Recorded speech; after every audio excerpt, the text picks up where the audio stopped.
What happens when a ruler, known for impaling thousands, meets the most powerful sultan of his age? Imagine walking into a forest where 20,000 corpses hang from stakes, their bodies rotting in the summer heat, flies swarming in clouds so thick they darken the sky. The stench of death is overwhelming, carried for miles on the wind. This nightmare became reality for Sultan Mehmed II when he pursued his enemy, Vlad Dracula, into the heart of Wallachia. Welcome to Arnie's Brain Train. I'm Alex Arnold, and today we're time traveling to the 15th century for an epic showdown between two of history's most fascinating rulers. In one corner, we have Vlad III, known as the Impaler, the real-life inspiration for Dracula. In the other, Sultan Mehmed II, the Conqueror, who ended the thousand-year Byzantine Empire. Their clash would become legendary, involving political intrigue, brilliant military tactics, and absolutely brutal psychological warfare. Before we begin, make sure to check the description for all of my sources. I've researched this topic from top to bottom to bring you the most accurate information possible. This isn't just a history video, it's a deep dive into how asymmetric warfare and psychological tactics have shaped military history for centuries. Now, let's board the brain train and head to the 15th century Eastern Europe.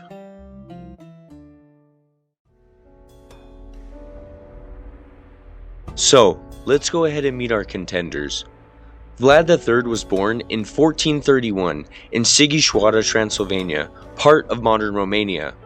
His father was Vlad II Dracula, a member of the Order of the Dragon, giving young Vlad the nickname Dracula, or Son of the Dragon. Far from being a vampire, the real Vlad was something perhaps even more terrifying. A ruler who would do absolutely anything to protect his homeland from Ottoman expansion. The Order of the Dragon was a chivalric order created by Holy Roman Emperor Sigismund specifically to fight the Ottoman Turks who were expanding into Europe. Think of this as a military alliance wrapped in religious symbolism. These Christian knights saw themselves as dragon slayers, battling the Muslim Ottoman dragon threatening Christendom. Vlad's early life was marked by betrayal and hardship. When he was just 13, his father sent him and his youngest brother Radu as hostages to the Ottoman court. This was common practice. Vassals would send their sons as a guarantee of good behavior. But for Vlad, it was the beginning of a traumatic experience that would shape his later brutality. During his time as a hostage, Vlad learned Turkish, became familiar with Ottoman customs, politics, and military tactics. Knowledge he would later use against them. According to Romanian historian Matei Cazacu, Vlad was frequently beaten and humiliated during this time, fueling a lifelong hatred of the Ottomans and anyone who collaborated with them. His brother Radu, however, adapted well to Ottoman life, converted to Islam, and would later become Mehmed's loyal vassal, and Vlad's bitter enemy. This family division represented the larger political divisions in Eastern Europe, where loyalties between East and West, Christianity and Islam were constantly tested. When Vlad finally gained the Wallachian throne in 1456, he developed a reputation for extreme cruelty, particularly his favorite punishment, impalement. This wasn't just random savagery, it was calculated terror. Victims would be forced onto sharpened wooden stakes, carefully positioned so they wouldn't die immediately, but would suffer for hours or even days in public view. The stakes would be hoisted upright, creating a forest of screaming victims, a warning to anyone who might oppose Vlad's rule. In the other corner, we have Mehmed II, who became Sultan at just 19 years old in 1451. Born to Sultan Murad II and Huma Hatun, Mehmed was educated by the finest scholars of the Islamic world and displayed extraordinary intellect from childhood.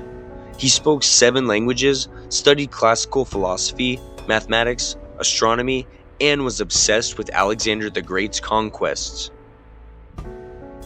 Just 2 years after taking the throne, at the age of 21, he accomplished what many thought impossible, conquering Constantinople and ending the Byzantine Empire that had lasted for over 1,000 years. This earth-shattering achievement earned him the title Fatih, or the Conqueror. The conquest of Constantinople in 1453 sent shockwaves throughout Europe and cemented Mehmed's reputation as the most formidable ruler of his age. Mehmed was actually a Renaissance man before the Renaissance even fully reached Europe. He patronized art and architecture, reformed Ottoman law, and modernized the empire's administration. But he was also ruthless when necessary. Known for executing his father's Grand Vizier immediately upon taking power, and, according to Ottoman historian Tursun Beg, ordered the execution of all his infant half-brothers to prevent future succession crises. By 1462, Mehmed controlled vast territories across the Balkans, Anatolia, and the Middle East. His army was one of the most powerful in the world, featuring elite Janissary corps, innovative artillery, and superior numbers. When Mehmed set his sights on something, he usually got it. Both of these extraordinary men were intelligent, ruthless, and determined, and it seemed as if they were destined to clash as the Ottoman Empire expanded into Eastern Europe. As many of my viewers know, history is often shaped by these personality collisions as much as it is by broader forces.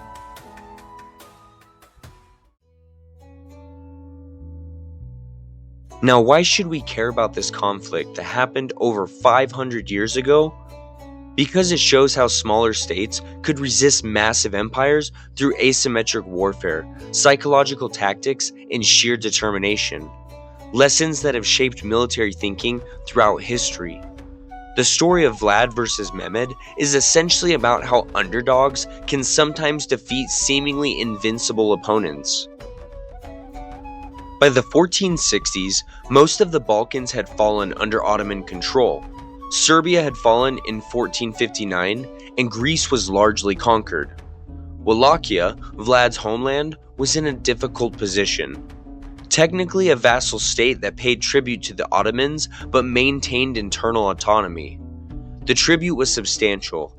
10,000 gold ducats annually, plus 500 young boys to be trained as janissaries, the elite Ottoman infantry. These blood taxes were particularly resented by the Christian population. The practice of devshirme, taking Christian boys to be raised as Muslims and trained as elite soldiers, was seen as a particularly cruel form of tribute, literally taking the next generation away from their families and faith. When Vlad came to power, he initially played along with Ottoman demands, but secretly planned to break free from Ottoman control. He began strengthening Wallachia's defenses, building and repairing fortresses, and forging alliances with neighboring Hungary. The relationship deteriorated when Ottoman envoys visited Vlad's court in Targoviste. According to the chronicler Leonic Kalkandil, when they refused to remove their turbans in his presence, citing religious custom, Vlad had the turbans nailed to their heads. As our source writes, he strengthened the insult with a reason, saying that he wanted to help them secure their custom firmly. This gruesome incident marked the beginning of open hostilities. Behind the scenes, the conflict was further complicated by court politics on both sides. Within the Ottoman court, the influential women of the harem wielded significant power through their sons and connections. Gulbahar Hatun, one of Mehmed's consorts and mother of the future Sultan Bayezid II, reportedly had extensive intelligence networks extending into Christian territories. According to Ottoman historian Leslie Pierce, the imperial harem was not just a private space of sexual pleasure, but a critical site of political power, where the Sultan's mother and consorts influenced policy through careful information gathering and alliance building. Across the border in Moldavia, Princess Maria Vojtita, daughter of Stefan the Great and later Vlad's third wife, was connected to anti-Ottoman resistance networks. These women played crucial roles in the intelligence networks of their time, often overlooked by traditional historians, focusing only on male leaders and military actions. Historical records suggest that these women communicated through merchants, traveling physicians, and diplomats, sharing vital information that helped undermine Ottoman plans for complete conquest of the region. A Byzantine noblewoman named Mara Brankovic, stepmother to Mehmed II, even reportedly warned Christian allies about Ottoman military movements despite living in Ottoman territory. Meanwhile, the Western Christian powers were distracted. Pope Pius II had called for a crusade against the Ottomans, but European monarchs were too busy fighting each other to unite against the Ottoman threat. Vlad's alliance with Hungarian King Matthias Corvinus was his main hope for Western support, but even this would prove unreliable. Just remember, understanding these political moves is like understanding a chessboard and seeing how international relations worked in medieval times. Not so different from today's geopolitical maneuvering. Complex alliance networks, intelligence operations, and strategic marriages were all tools of statecraft, just as they sometimes are in our modern world. So next time you read about international tensions today, remember that same human dynamics have been playing out for centuries.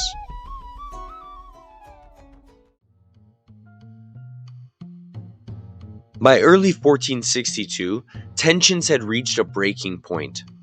In the winter of 1461, Vlad launched a series of devastating raids across the Danube into Ottoman territory. With over 20,000 Wallachian troops, he burned Ottoman settlements, killed thousands, and even attacked Mehmed's fortress at Girgü, directly challenging Ottoman control of the Danube frontier. According to contemporary chronicler Constantine Mihailovich, a Serb who served in the Ottoman army, Dracula crossed the Danube and devastated the area around Sofia, burning villages and slaughtering countless Turks. He impaled all his prisoners, men and women, about 25,000 people.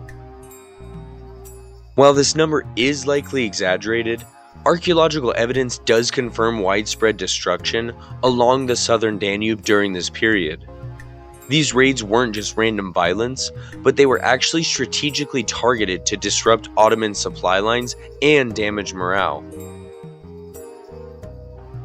Vlad sent a letter to his ally Matthias Corvinus, boasting about killing 23,884 Turks and Bulgarians, without counting those whom we burned in homes or whose heads were cut by our soldiers. While almost certainly inflated, these numbers indicate the scale of Vlad's offensive. Finally, this was too much for Mehmed to ignore. His authority was being directly challenged by a vassal who had sworn loyalty. The Sultan began assembling one of the largest armies of his reign, reportedly between 90,000 and 150,000 men, including elite Janissary infantry, Sipahi cavalry, artillery corps, and auxiliary troops from vassal states. Vlad, realizing the storm that was coming, appealed desperately for help from Hungary and other Christian powers, warning that Wallachia was the gate of Christianity, and if it fell, the rest of Europe would be vulnerable. But substantial help never arrived. Vlad would face the Ottoman onslaught largely alone, with perhaps 30,000 to 40,000 troops at most. The stage was set for a classic confrontation. A massive professional army led by one of history's greatest conquerors versus a smaller force commanded by a tactical genius willing to use terror as a weapon. As Sun Tzu wrote in The Art of War, all warfare is based on deception. Vlad was about to give the world a masterclass in this principle. This historical moment teaches us an important lesson about preparation and strategic thinking. When facing overwhelming odds, conventional approaches rarely work. Creative problem solving and willingness to use unconventional tactics become essential. a principle that applies in business, sports, and many life challenges. Next time you're outmatched in resources, remember Vlad's approach. Just impale it.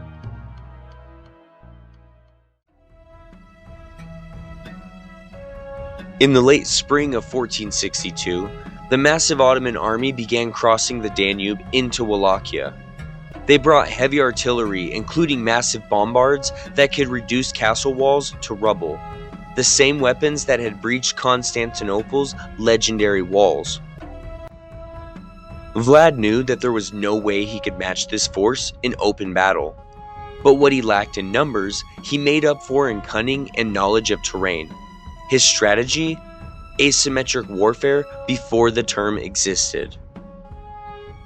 First, Vlad implemented a scorched earth policy. Contemporary chronicler Niccolo Madrusa reported that Vlad removed all foodstuffs, cattle, and anything of use from the Ottoman invasion path. His troops poisoned wells, burned crops, slaughtered livestock they couldn't take, and evacuated villages. This denied the invaders supplies and slowed their advance. Vlad also sent people infected with serious disease, including plague, tuberculosis, and leprosy, to infiltrate Ottoman camps, conducting perhaps the earliest documented instance of deliberate biological warfare. The landscape itself became Vlad's ally. He directed his forces to block mountain passes with fallen trees and rock slides, forcing the Ottoman army onto predictable paths where Wallachian archers could stage ambushes from forest cover. Then came one of history's most audacious military maneuvers, the night attack at Targoviste on June 17, 1462. As historian Matei Kazaku explains in his biography of Vlad III, the night attack was a perfect example of how superior knowledge of terrain could neutralize advantages in numbers and equipment. So let's break down what actually happened. Vlad disguised himself as a Turkish soldier. Remember, he spoke their language. He infiltrated the Ottoman camp with a small force of a few thousand men. Their objective wasn't to defeat the Ottoman army, that would have been impossible, but to assassinate Sultan Mehmed II himself, cutting off the head of the snake. Under cover of darkness, Vlad's forces entered the poorly guarded Ottoman camp. They knew exactly where to go, having gathered intelligence about the layout, particularly the location of Mehmed's tent. In the darkness, they attacked Mehmed's tent directly, aiming to kill the Sultan. According to Ottoman chronicler Tursun Beg, who was present at the battle, the night was torn by screams as the Wallachians attacked from all sides. The Ghazi, Muslim warrior, troops were disoriented by the surprise, and many arrows found their marks before the alarm could be properly raised. Ottoman soldiers, woken suddenly, couldn't tell friend from foe in the darkness. Many ended up fighting each other. Mehmed's personal guard managed to protect him, but the Sultan's private security and many high-ranking officials were killed in the confusion. By dawn, thousands of Ottoman troops were dead, and the rest were demoralized. As Tursun Beg wrote, "It was a night of terror that shook even the bravest hearts. The Impaler seemed to appear and disappear like a ghost. While the attack failed in its primary objective of killing Mehmed, it succeeded brilliantly as a psychological operation, shaking Ottoman confidence and demonstrating Vlad's ability to strike at the heart of their supposedly invincible army."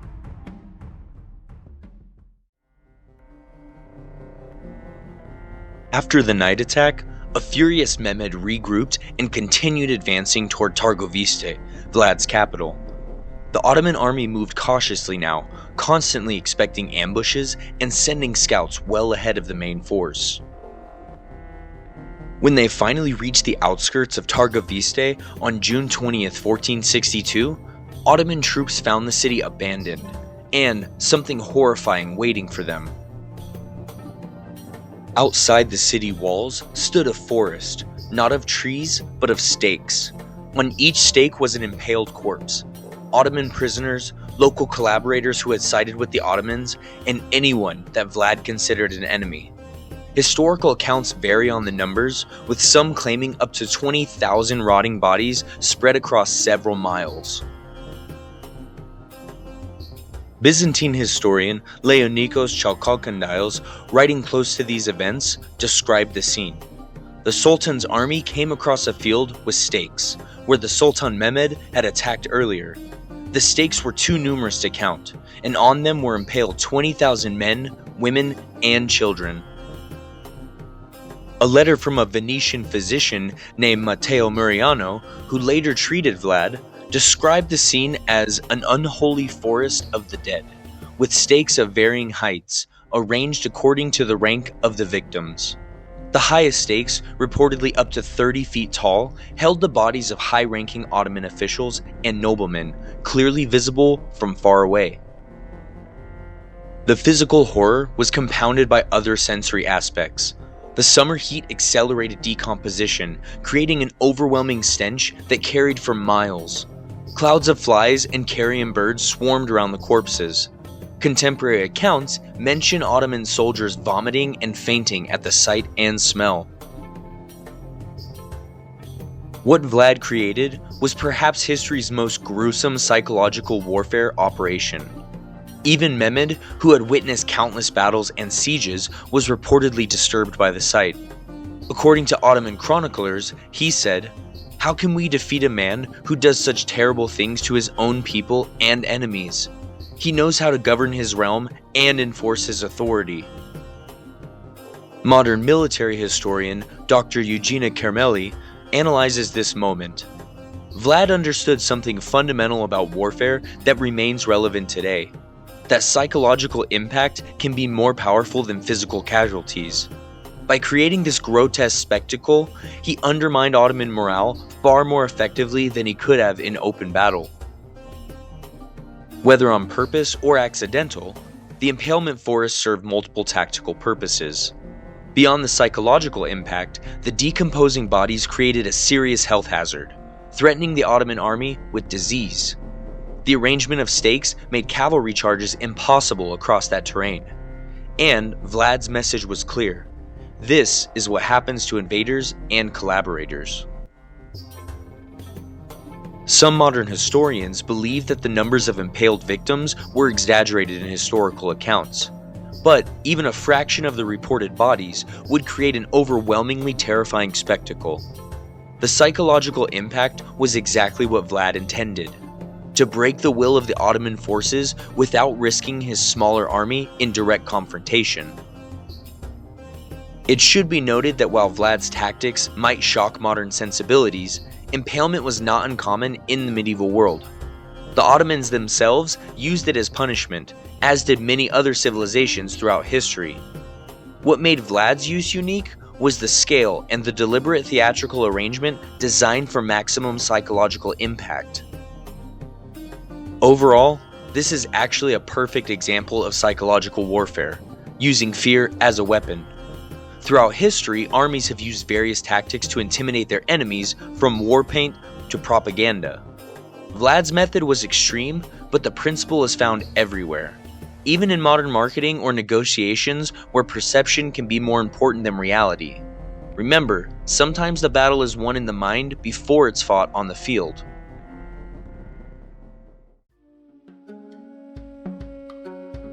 Faced with the forest of impaled corpses, disease spreading from the decomposing bodies, dwindling supplies, and the constant threat of Vlad's guerrilla attacks, Mehmed found himself in an unusual position, considering retreat. This was remarkable considering that Mehmed was the very conqueror who had just taken Constantinople. The Ottoman army had advanced deep into hostile territory. Their supply lines were stretched thin and constantly harassed by Wallachian raiders, and morale was suffering. Adding to their troubles, Vlad continued his guerrilla tactics, attacking small groups of Ottoman soldiers and supply convoys, then disappearing into the forests and the mountains where he had prepared hidden strongholds.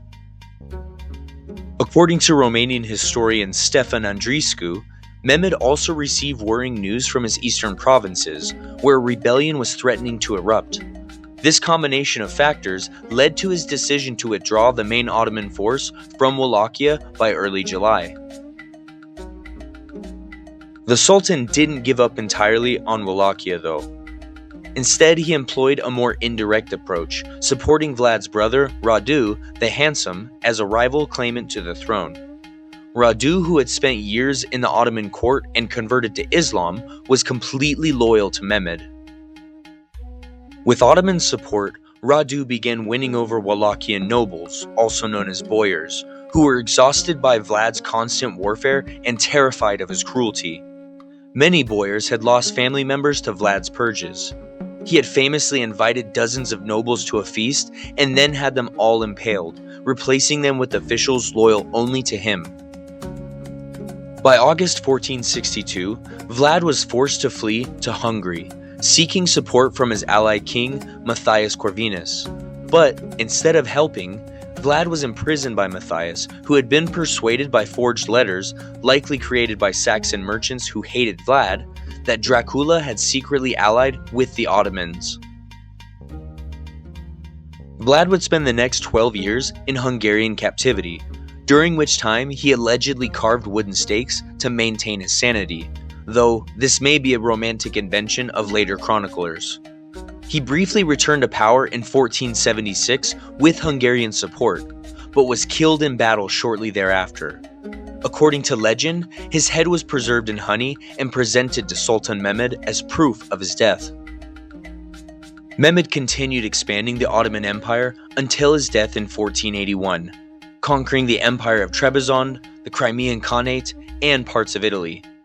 He left a legacy as one of history's greatest conquerors, remembered in Turkish history as Fatih Sultan Mehmed the Conqueror. So, was Vlad's resistance ultimately successful? In the short term, technically yes. He prevented the complete Ottoman conquest of Wallachia.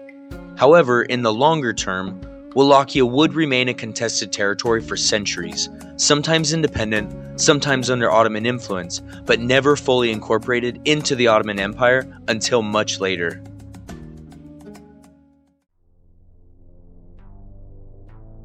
So what are some of our takeaways from this confrontation between Vlad and Mehmed? It shows that even the mightiest empires have vulnerabilities when facing determined resistance using asymmetric tactics. Vlad's tactics, guerrilla warfare, psychological operations, and intimate knowledge of terrain have been used by resistance movements throughout history, from the American Revolution to modern conflicts. Military historian Patrick McSherry notes in his analysis, the confrontation between Vlad and Mehmed represents a classic case study in asymmetric warfare, where a smaller force effectively counters a superior one through unconventional means. The Ottoman-Wallachian conflict also shows how history is shaped not just by battles and soldiers, but by personalities. Both Vlad and Mehmed were exceptional men, multilingual, educated, and determined. Their personal qualities and decisions shaped the course of events as much as broader forces did. Vlad's legacy is complex. In Romania, he's viewed as a national hero who defended his homeland against foreign invaders, with his cruelty contextualized as necessary for the times. Statues of him stand in several Romanian cities, and his face has appeared on postage stamps and coins. In Western Europe, however, his legacy became intertwined with vampire folklore, eventually inspiring Bram Stoker's 1897 novel, Dracula. German and Russian pamphlets from the 15th century had already portrayed Vlad as a bloodthirsty monster, using his story as political propaganda. These early fake news accounts contributed to the vampire myth that would eventually surround his name. Mehmed's legacy is equally complex. In Turkey, he's revered as the conqueror who established Istanbul as the Ottoman capital, beginning a golden age of Ottoman power and culture. His architectural patronage transformed the city with magnificent mosques and public buildings. Yet, in parts of Eastern Europe and Greece, he's remembered as the Sultan who ended the Byzantine Empire and threatened Christian Europe. Both men were products of their time. a violent era when empires clashed and survival often depended on ruthlessness. We need to be careful, as most modern attempts to judge them by contemporary standards will miss important historical context. This historical confrontation offers valuable insights for understanding conflict even today.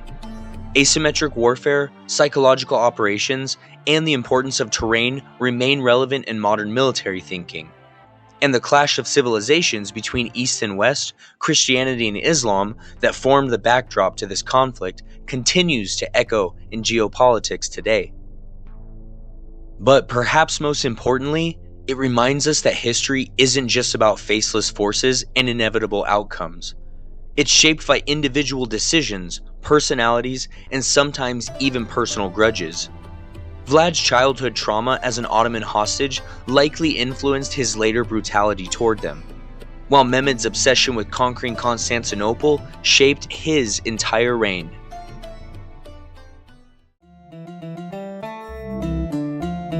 And there you have it, the real story of Dracula through the eyes of one of history's most fascinating military confrontations. The clash between Vlad the Impaler and Mehmed the Conqueror shows us that sometimes determination and psychological warfare can overcome even the greatest advantages in numbers and equipment. We've seen how Vlad's traumatic childhood helped shape his ruthless approach to warfare, how Mehmed's brilliant mind made him both a conqueror and a patron of culture, and how their collision created a legendary historical moment. We've also explored the often overlooked roles of women like Gulbahar and Maria in the intelligence networks that influence these events. Most importantly, we've learned that history isn't just a series of dates and battles. It's a tapestry of human psychology, cultural clashes, and individual decisions that continue to influence our world today. Well, everybody, thank you so much for joining me. If you enjoyed learning about this brutal yet fascinating historical showdown, be sure to hit that subscribe button to keep your brain on the training tracks. All of our sources are listed in the description below for those who want to dive deeper into this topic. What other stories did I miss about Vlad Dracula or Sultan Mehmed? Drop them in the comments below. And let me know what historical confrontations you'd like me to cover next. Perhaps Alexander versus Darius, Napoleon against Wellington, or maybe more unexpected matchups like Boudica against Rome. Remember, the world isn't always this simple, but it's always this interesting. I'm Alex Arnold, and until next time, keep those brain cells pumping and stay on track. See you guys next time.